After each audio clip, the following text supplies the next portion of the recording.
Welcome to Trinity Behavioral Care. We're so excited that you can join us in celebration of recovery, and September is National Recovery Month. My name is Donnie Brock. I'm the Executive Director of Trinity, and we are so intertwined with our communities and the many forms of recovery supports that are here.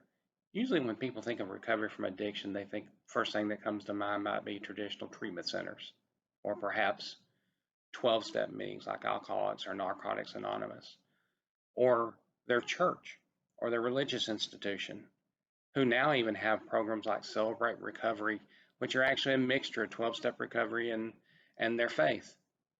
And of course, many other supports, family, friends, sometimes employers. But I got to tell you,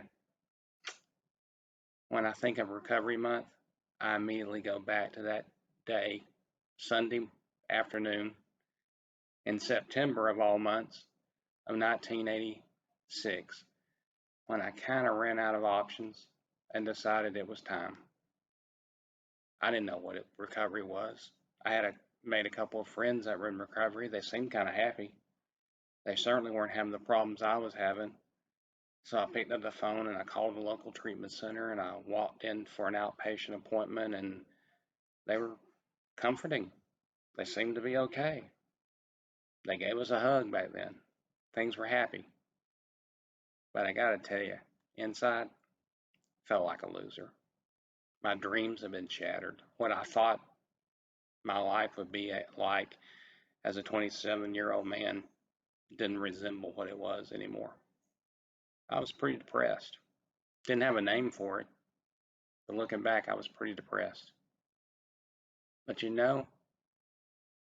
I got into groups and I started going to support groups, and I had some good counselors. And before you know it, I'm realizing there's some choices I can make. There were choices I made that led me further into my addiction. There were choices I can make to lead me into recovery, and they would give me assignments, and I would go to 12-step meetings, and I had a sponsor, and I'm working the steps, and I'm seeing it as a bunch of tasks that help my life get better. But then finally it clicked. You don't do recovery, you walk recovery. It's a journey, just like everybody else's life journey. Some of us just happen to come from addiction. Everybody comes from somewhere, and they walk through their problems, they walk through their afflictions. In our case, some of us walk through our addictions or our families, members' addictions, people that we love. And there's not an other side we get to. Recovery is the other side. Our life starts looking up. Heck, some of those dreams I have come true. I actually have some other dreams that were better than those first dreams. Life is good today, and life can be good for you or your loved one. I'm excited that you're going to let Trinity be a little part of watching you begin your recovery process. But we're so looking forward to the day where you come by and you tell us how you're loving recovery, or how your family member is solid in recovery, and how your life and your family's life and your dreams have come back. Thank you so much. Bye-bye.